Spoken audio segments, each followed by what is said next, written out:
Like every song is talking to you, you know what I'm saying? Oh.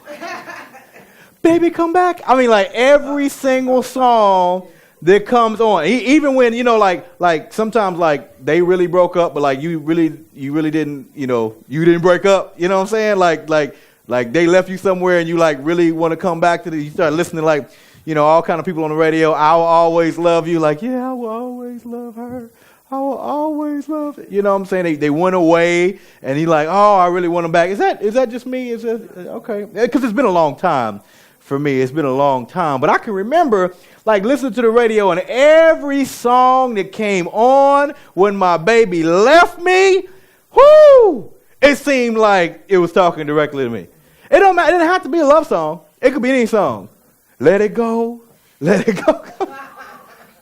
It just didn't matter. It's like everyone was like specifically talking to you. Then, don't let you fall in love. Whoo. Every song on the radio is talking about you and your baby. Amen? Y'all know how. Thinking out loud. Oh. Y'all listen to some Ed Sheeran. He talking to you and your baby. Will you be with me when my fingers don't work the same way? Will you still be with me? Yeah, you want to look over and say, yeah, baby, I'll still be with you. Whenever we're going through that, whether it's we found love or we lost love, that radio is talking to us. Every song is talking to us. And about our situation, we're either rejoicing or crying, right? And when I turn on the radio nowadays, I hear some cool stuff, I think I found a cheerleader. Y'all heard that song? Oh, I think I have found myself a cheerleader. That's why I'm not on the praise team right there, if you want to watch. And some cool stuff. And he listens to some other stuff, some Keith Sweat stuff. He talking about love. And everybody's talking about love, right? Everybody's talking about love. But when I listen to it real good, I'm like, I don't think they talking about the same kind of love like the agape stuff we talking about in the Bible. How deep is your love? I don't know if is he talking about the same? I think he on some different love stuff, right? When I listen to this love, I'm like, is that Storgy? Is he talking about a family type love? No, not what he's talking about doing to her. No, that's not. I don't think that's family. That'd be incest right there. That's not that good. Is that phileo? No, he ain't talking about his brothers. No, that's some different stuff. Matter of fact, that's the stuff we're going to talk about today. Eros. Say Eros. Oh, Eros. Eros is love. Now, Eros is one of those things. It's kind of like storge, in that storge is not found in the Bible. You'll not find that word in the Bible. You won't find Eros in the Bible. You won't find those two words. You'll find the examples of it. You'll find what seems to be definitions of it, but you won't see those two Greek words listed in the New Testament. In the Old Testament, there are a few Hebrew words that kind of allude to it, but you won't see those. As we study those four loves, you won't see storge, and you will not see Eros in the Bible. However, you will see some examples of it. Amen? There are only a couple of books that I will say we need to be real careful about reading, right? Only a couple of books in the Bible. One of them is Revelation. I like Revelation because it's the only book that says, there's a blessing to the reader of Revelation. However, if you're a brand new Christian, that is not the place for you to start. Trust me. Number one, you're going to be confused. Number two, you'll probably be scared to death and put the rest of the Bible down, okay? So not a good place to start if you're brand new. Listen, if you're a brand new Christian and you're listening and you're trying to figure out where I should start reading my Bible, the beginning is good. Genesis, that's a good place to start.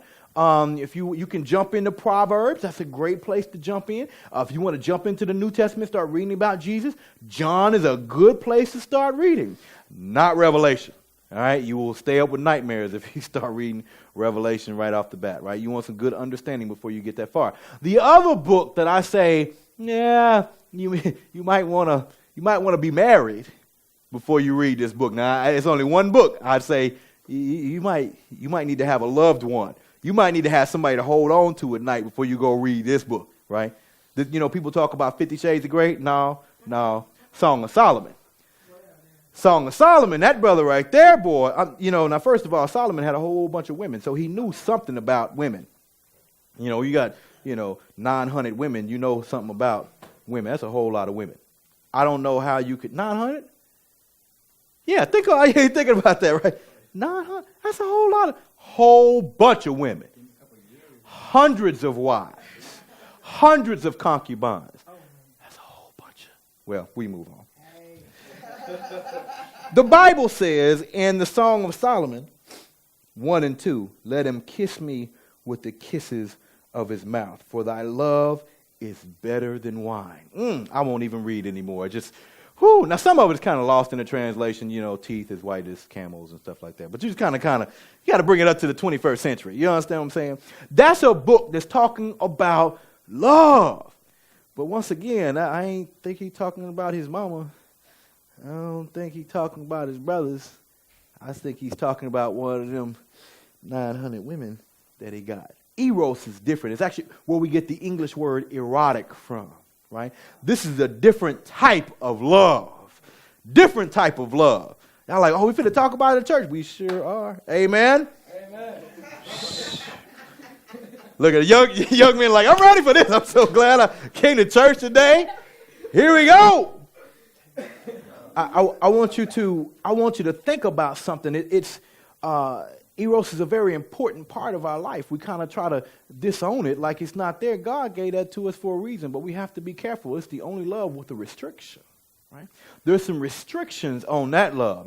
This love, we're going to talk about how different it is from one place to another. In one situation and another, it may look the same, but it is not the same. So we want to be very careful with that. First of all, Eros is restricted to a man and wife. Say man and wife. Man and wife. Say it like you mean it. Say man and wife. Man and wife. I didn't say a cousin and the other cousin. I didn't say like a girlfriend and boyfriend. I didn't even say fiance. I said man and wife. Woo, say it again. Man and wife. I didn't say man and husband. I said man and wife. I didn't say woman and wife. I said man and wife. It is restricted to man and wife.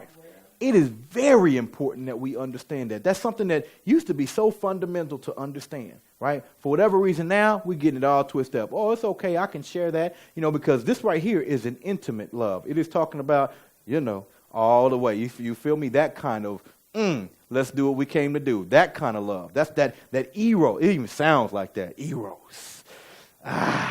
Right? You want to make sure that is between your wife and you. You want to make sure that's between your husband and you. If you get that mixed up, it's going to cause an issue. Let me tell you something. Eros is like fire. Fire is a wonderful thing. Wonderful thing. I mean, we cook with it. We're able to warm places with it, and it's a great thing. It is very powerful, though. Misused, it'll burn down a house. So understand this, that the same thing that's used to build a house can be the same thing that's used to tear it down. Eros is the same way. The same thing that can be used to build a marriage is the same thing that can be used to destroy it. Different kind of love. Say different kind of love. Different kind of love. Now, there's a good side to it. There's a very good side to it. We just read a little bit of what Solomon was talking about. Don't that sound good? Kisses are better than wine. Matter of fact, if we read on through Song of Solomon and start talking about, you know what, I'll forget the wine, but I will not forget your kisses. If you're trying to figure out how to be a Mac for real, read through Song of Solomon. That'll give you some words for you. You're trying to figure out what to say to your wife. I'm not a man of words. Go ahead and read through that. Now, once again, some of it, bring it up for today's time, because you start comparing her to a camel, she might be upset. All right? So you want to read that and figure that out. But it's between a man, a husband, not just any man, her husband and his wife, right? One husband, one wife. One husband, one wife. Say one husband, one wife. All right, that's what you want to share that. Stuff is about to get crazy, all right? Trust me when I tell you. Stuff is about to get crazy, okay? Stuff is about to get crazy. So when we're filming this, we're taping this, so you can see this is, what's today? February 21st, 2016. Stuff is about to get crazy. Right now, y'all thought it was crazy, like a man marrying a man and a woman marrying another woman. Y'all thought that was crazy? That's going to seem mild in a minute. When you see one dude marrying like 3 other women and then one woman marrying her dog and then her son, it's going to get crazy. It's going to get real crazy. Know that. So when I say this, I'm saying it for a reason. Man, a husband, and his wife. This love is different, though. When we talk about phileo, even when we talk about, especially storge, that family love, how long do you love your mama? Forever. Your mama could pass away, you still love her. Your sons could pass away forever. That's going to stay there, right? You could have a friend that you ain't talked to in 15 years. You still calling your friend. That's my friend. See, it's different. It's different. It's different when it comes to that phileo. But when it comes to Eros, that's temporary. Say temporary. Temporary. The woman that was caught in the very act, temporary. That'll come and that'll go. It's different because the other loves are not like that. We don't live in a state of Eros. That does not happen. It's extremely temporary, and it's purely physical. Right? There's nothing physical with your love for your son, unless you have an Oedipus complex, right? And it's all weird and weirded out. You just have a regular, this is my son, I love him. This is my mama, I love her. There's nothing physical about it. You don't look at your son and say, you know what? If he was better looking, I'd probably love him a little more. You know, I have a thing called ABC. All babies are cute. All babies are cute, right? All babies are cute. All babies are cute. All babies are cute. My wife say, not all babies. I said, no. All babies are cute. When they're born, all babies are cute. ABC, all babies are cute. My wife said, no, that's not true. I said, and she'll try to show me a picture of a crazy looking baby. I'm like, all babies are cute. ABC, all babies are cute. Now, there's a comma with that. All babies are cute to somebody, right? Because if you have been struggling to have a baby, and you've been trying to have a baby for 10 years, and you've been praying, and you've been fasting, and the Lord blesses you with a child, and that little old red-looking baby come out, head all deformed and funny-looking, lip way over here, to you, that's going to look like a little prince. Mon petit prince, right there. Why? Because that story is going to kick in right away. That love has nothing to do with how they look, right? Well, if he talk better, I love him better. No, has nothing to do with that. We just love him. Even when they mess up. Amen, parents in the house? Amen. When they mess up, you still love on them. You may not like them, but you love them, right? That's that story. That gets us ready for agape. So when we can love unconditionally, that makes us understand how God can love us unconditionally. Because we watch our kids mess up and we still love them. We might yell at them. We might kick them out. I remember one time my mama, I got home one day. She had all my stuff packed up for me and said, get out of my house. I was like, man, that's cold. So I was packing. She had them in trash bags. I was packing my whole life up, putting it in the car. She let me put everything in the car. I was trying to figure out where you're going to go because I hadn't planned on this happening. You know, it's not like it led up to that. Like, we had a fight that morning, like, well, if you don't do right, I'm going to kick you out. No, this came as a surprise right here. Just get out. So I didn't have a plan yet. So I'm packing up to trying to get my plan in place. She let me put everything in the car. And she said, all right, come here, let me sit down and talk to you. She had never planned on kicking me out. She just wanted to get my attention, right? She loved her son, right? Now, don't get me wrong. If I kept going that way, she would have kicked me out. She still loved me, but I'm going to love you over there, right? But yeah, that's my granny. That's y'all granny. That's my mama. I got a different mama than y'all granny, I promise you. I promise. But she still loved me. Say she loved me. She never put me out. Well, my son didn't do all the right things, or he didn't say the right things here, or he didn't do that, so I'm going to go trade him in for another son. You know, I had an 18-year warranty on it. You know, he's 17 and a half. That warranty about to go out. Let me go ahead and re-up. You know, trade him in for a newer model. You know, let me see if I can get a smarter one. We don't do that. We don't do that. But Eros is different. It's physical. It's physical. It's physical. You see something, you want that. It's physical. It's an animal type attraction. It's different, but it's fleeting. It doesn't last forever. You don't live in that, right? It's fleeting. It lasts for moments, and then those moments go away. So it's different when it comes to Eros and the other types of love. But don't get it twisted. It's powerful. I mean, that's a powerful situation. I mean, it literally brings couples together and literally tears couples apart. I mean, if you think about it, if you just think about the very act of it, it's not that much. It's not, it's not. When you just really think about the physical act, you're like, well, what's to that? There's something to that. There's some power attached to it. There's some spiritual connection to that. I can't remember everybody that I've just bumped next to in a club, but anyway, we move on. There's some type of connection that's there that is not with any other type of relationship that you have. It is different. That's why it falls in the category of those love. When you start talking about love, love is a bond. There's something with that. I wish I would be able to explain it. We're not going to fully understand what that bond is until we get to heaven, but just know that it is powerful. Say that it's powerful. Powerful. It solidifies marriages. When you look back in the Old Testament, and not even outside of the Bible, the custom back then were whenever someone was to get married, the understanding was that they were getting married to a virgin. And if they could prove that this was not a virgin when they got married, then they have an ability to annul that marriage because, hey, this is not even valid. The first night they would spend together on a sheet, and at the morning time, that sheet would show the evidence of the fact that that lady was a virgin when they got married, and they would show that evidence. If the evidence wasn't on that white sheet, then you can't be a virgin, and this is now annulled. They consummate marriages with Eros. They bring it together with it is so important that the New Testament talks about, whenever you should render unto your wife due benevolence. Say due benevolence. I'm going to let y'all go look that up real quick. See what that means. Due benevolence. And the wife should render unto the husband due benevolence. And y'all should do that on a regular basis. As a matter of fact, the only time you shouldn't, it says when you have agreed to separate for a moment to give to prayer and to fasting. But then it says after that, come back together quickly so that you don't get tempted. Very powerful.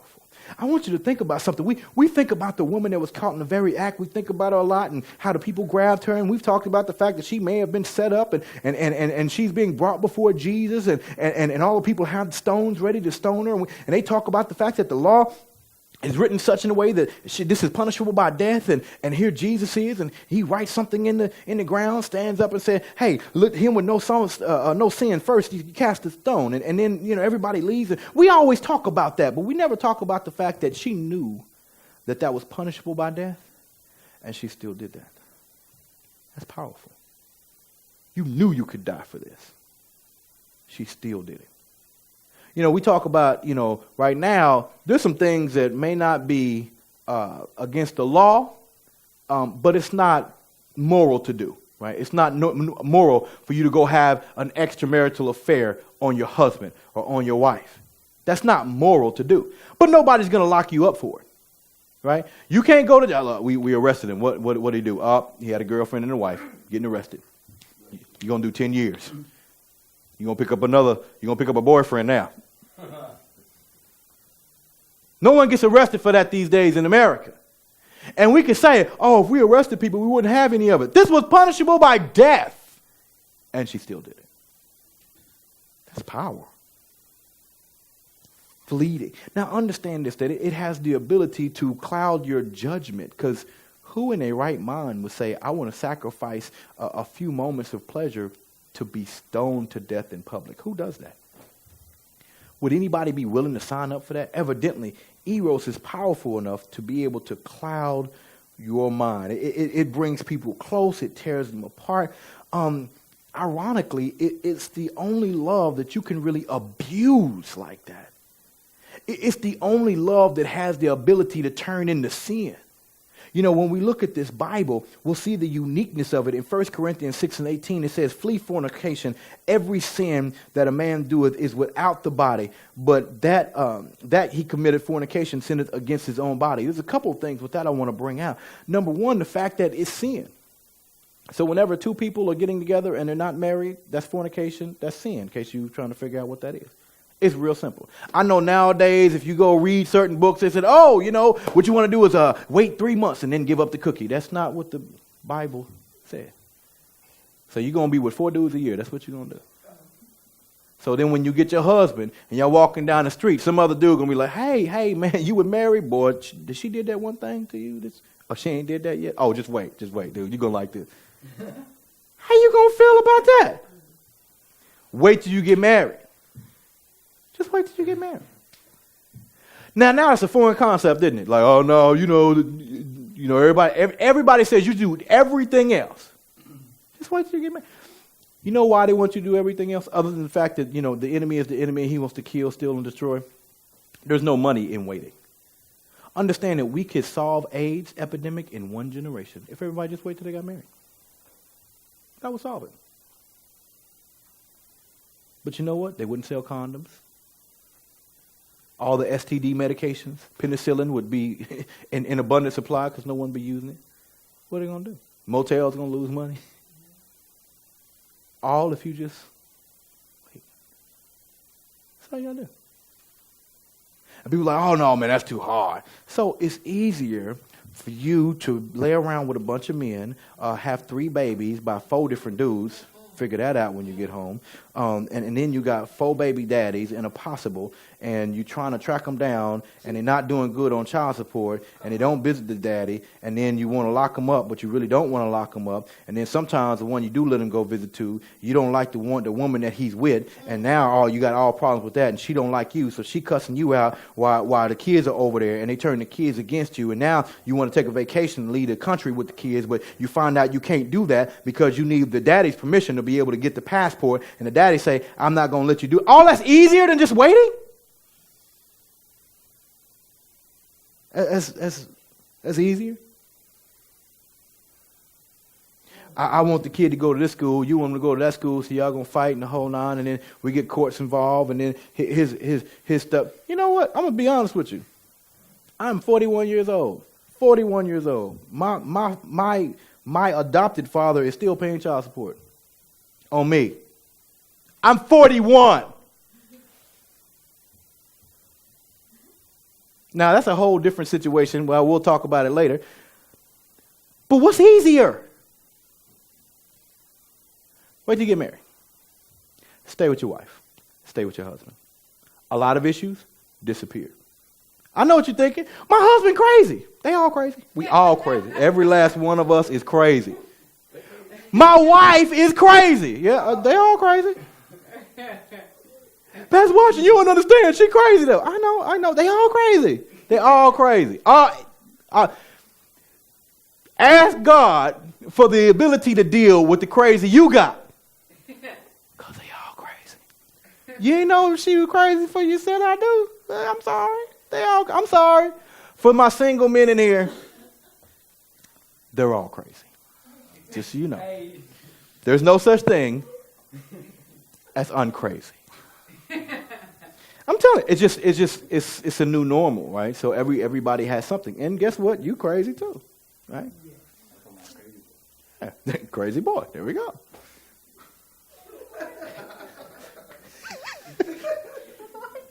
So, here's the deal. It's easier for you just to say, you know what? I'm going to save myself until I get married. Wouldn't it be nice if your first kiss was on your wedding day? Wouldn't that be nice? I have a friend that his daughter, her first kiss was when she said, I do. Isn't that cool? That'd be so. Because here's a great thing. You don't have nothing to compare it to. He's the best kisser in the world. He's the best lover in the world. She's the best. Because you ain't comparing her to nobody. Yeah, I like the way she looked, but Susie used to work it different. Bob, he lasted longer. I'm just making it real. Can I be real today? So it's easier for us to have all that comparison and all this. The problem is our kids are going out and making these mistakes because ain't nobody being real to them. We being real today, amen. We've been real with this Eros today. So the thing is, we have to teach them how to utilize this love properly. Eros is a phenomenal thing. It's great. I promise you, it is a wonderful, wonderful thing if used properly. It is a horrible thing if we use it improperly. The Bible says in Proverbs 6:32, but whoso committeth adultery with a woman lacking understanding, he that doeth is destroyed his own soul. Here's a weird thing about Eros. When you come and talk Eros dealing with it as a sin, a lot of sins you can just do. Like I can just lie right now. I can just lie. I don't need help. I can just lie. If I wanted to steal something, I don't need any help. I can just go steal it. I can steal it on my own. With Eros, I'm gonna need some help. I'm gonna need some help in this sin. I can't just do. If we both gonna be in this, we're gonna be in this. With fornication, we in this together. Right. I need some help. I need somebody to co-sign on this sin. You know what? I ain't even gonna go too deep in there. Y'all, you feel what I'm coming from. You understand where we're coming from. And so it has the ability to turn into sin. I want you to really get this. There's a reason why we did it in this particular order that we're doing it in. We started off with Storge. Y'all remember Storge? You remember what kind of love Storge is? What kind of love is Storge? Yeah, that's that family love. My mom, my cousin, they love me. I appreciate it. My brothers and sisters. And then we moved up to Phileo. Y'all remember Phileo? Right. That's your brotherly love. We cool. We in the fraternity together. That's what. And now we're at Eros, which is a turn from these first two. But I want you to understand something real good. If you don't have Storge, if you never got Phileo, Eros will abound in your life. It will rule in your life. If you find somebody who's a young lady and she's very promiscuous and she's out there and you can't figure out why she's out there, I know why she's out there. Let's look for Storge. I promise you probably won't find it. Where did the phileo go? See, the Eros is the only love she can identify with, this power of love. She doesn't have those other two things to balance her Eros. So it's out there. Eros has the ability, whenever I talk to young men that are caught up in homosexuality, that is like a window for me. Like a lot of people look at it one way. When I see, matter of fact, I was being interviewed on a radio show, and the gentleman that's trying to turn into a woman or Bruce Jenner, they asked me, what would I say to him if he was sitting right here? I would say, tell me about that demon that's been tormenting you for the last 40 years. That's what I want to know about. Everybody else is caught up on the outward appearance. Because here's the deal. At the end of the day, you're you. There's no way you feel male or you feel female. What? I feel like me. I don't know what a man feels like. I don't know how a woman feels like. I feel like me. So for me to think and be tricked in the fact that I need to think like I'm somebody else that I'm not, that's a trick of the enemy right there. Let's go all the way back and find out, sir. Let's find out what happened early. Let's talk about your Storge. Let's talk about your phileo. And let me tell you something. Whenever someone has introduced somebody to Eros early, 8, 9, 10, 11, 12 years old, when they introduce them improperly to that, let me tell you something. There's issues that go along with that. You're going to have some. When I find a young lady that says, you know what, I'm tired of these men, I'm just finna find me a girl. And it's happening now. Not because they're even that way. Sometimes they're fed up with me and so fed up. Why? I didn't get a lot of this story. This flail, I'm not really feeling it and I'm frustrated. My Eros is about to abound. It is a window for me. It's a window. It's a window to say, I'm not paying attention to. Whenever we look at a window, we're never looking at a window. The only time we pay attention to a window is when the window is dirty. But when the window is clean, we see what's on the other side.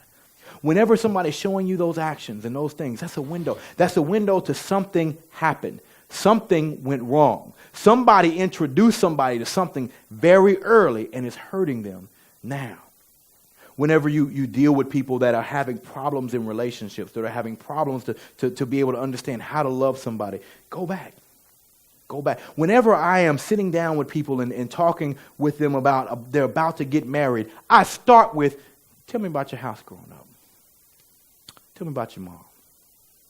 Tell me about your dad. I usually don't need to know anything else.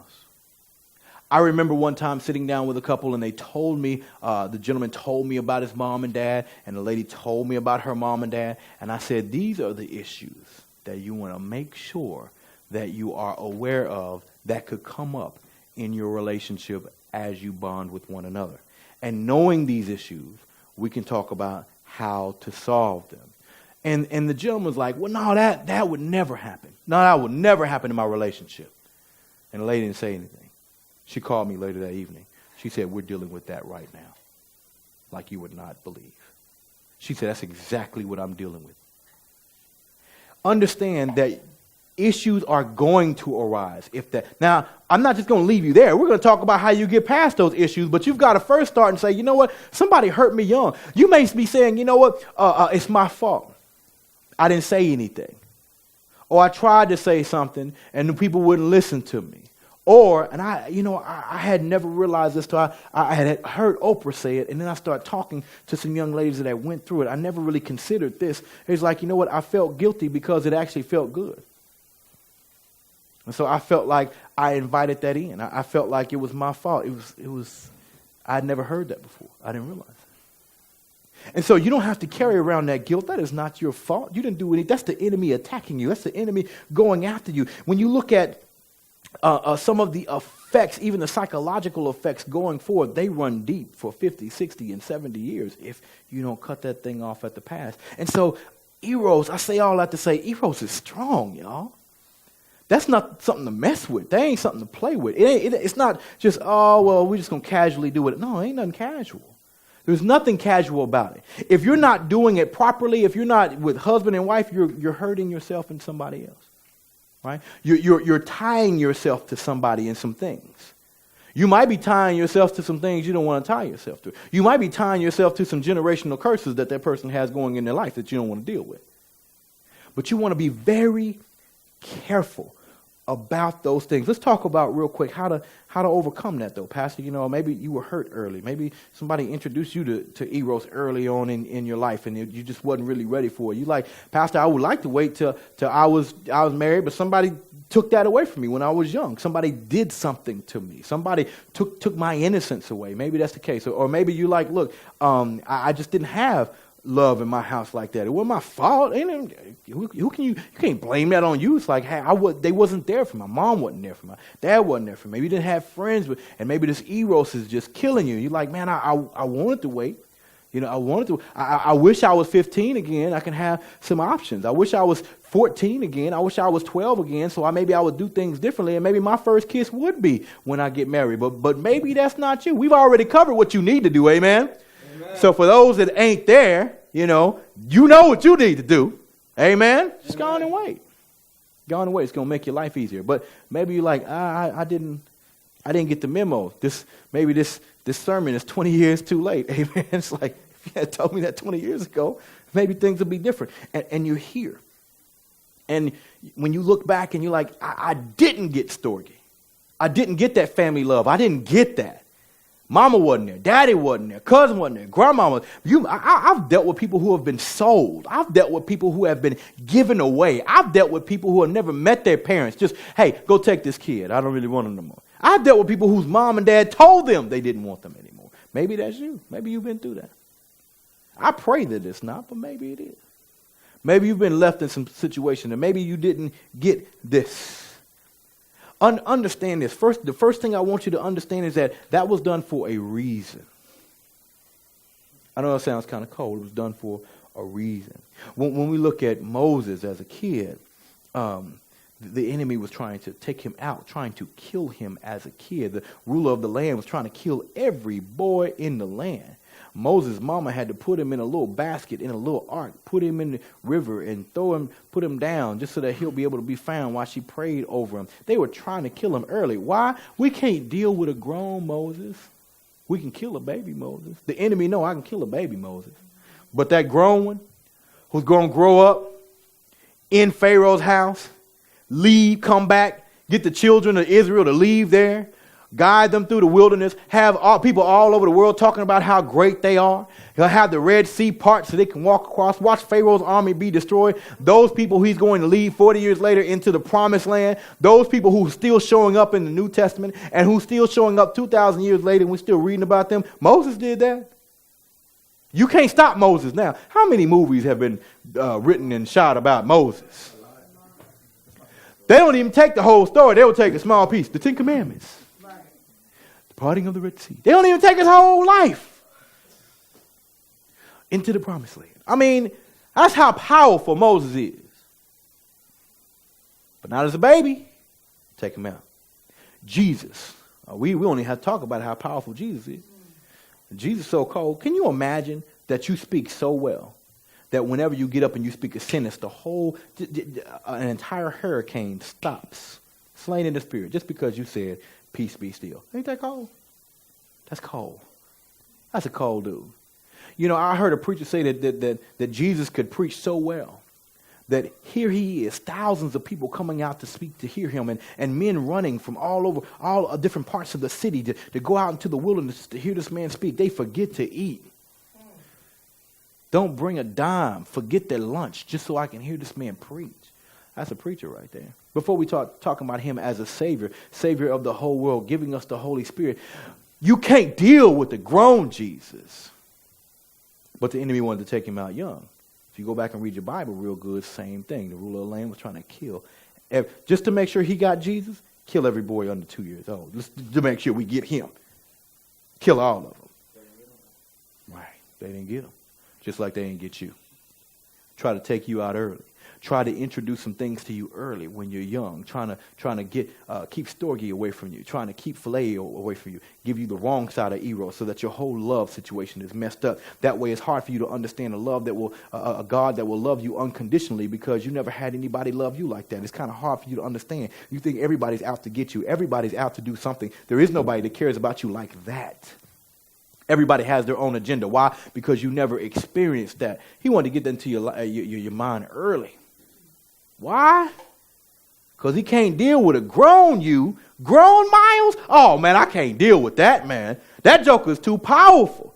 Grown LaShella is going to be singing all over the world and saving people, and her music and her ministry is going to outlive her from hundreds of years. I can't deal with a grown LaShella. Let me take out a grown Lucinda. I can't deal with a grown Lucinda. Let me take her out early because she's going to be getting women saved all over the world. She's going to writing books and getting folks saved and bringing people out of their situations and they thought they were left behind, but now she's going to be restored. I can't deal with a grown Lucinda. Let's take her out early. The enemy knows you better than you know you. He's more scared of you. He knows about your power more than you know. There's a reason why he's after you. There's a reason why. He's seen your future. There's a reason why. You ought to just get excited. The more you went through, the more excited you ought to get. When you start thinking about what you went through, you ought to start shouting on it. Because you know what? The enemy must be scared of something. You know, whenever they go to play basketball, they will double team some people. You know what I'm saying? You know why they double team them? Because we're scared of them. We can't handle him by ourselves. Don't let him open. When we play basketball, don't let that brother stay open. He got a shot.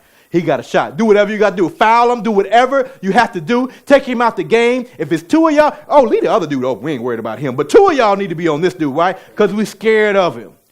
The enemy put you through a bunch of stuff because he's scared of you. He can't handle it. You don't need to feel guilty. That's a trick of the enemy. You need to be excited at the fact that he took all measures.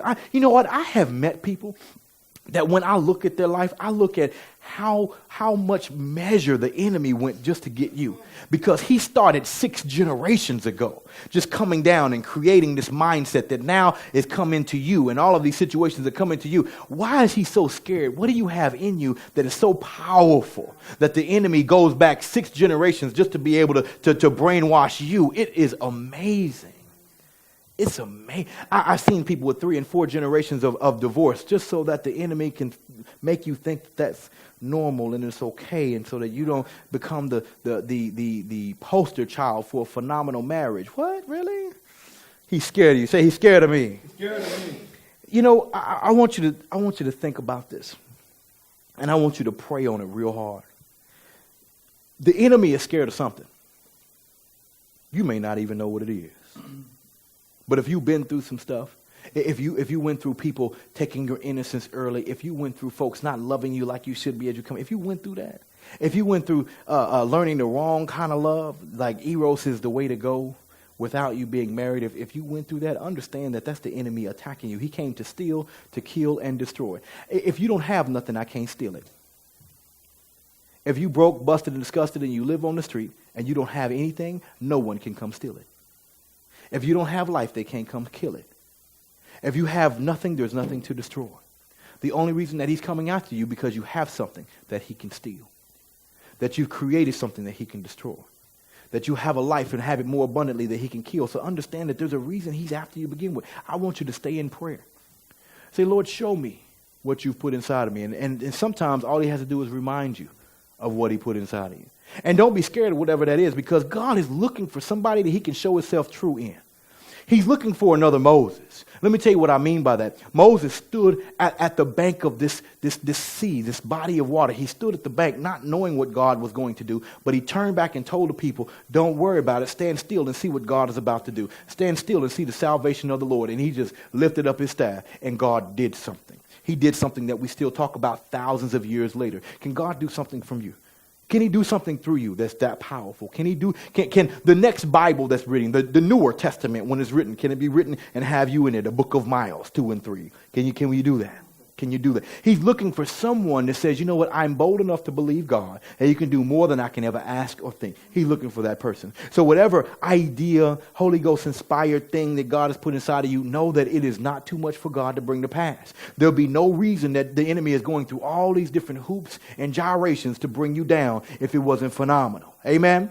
I need you to be praying about that. Understand that the love of God, no matter what you've been through, no matter what you had to endure, the love that we're going to talk about next week can cover all of that. He can be a father to the fatherless. He can be a mother to the motherless. I want you to turn in your Bibles before we get out of here to 1 John 3 and 1. I'm going to turn there with you. 1 John 3 and 1. Here we go. First, I want you to have this down packed for those that have been through. The Bible says in 1 John 3 and 1, behold, what manner of love the Father has bestowed upon us, that we should be called the sons of God. And therefore the world knoweth us not, because it knew not him. Here's God saying, you're my son. Well, you know what? I didn't have a father growing up. You got one now. He said, I'll take care of you. I'll never leave you.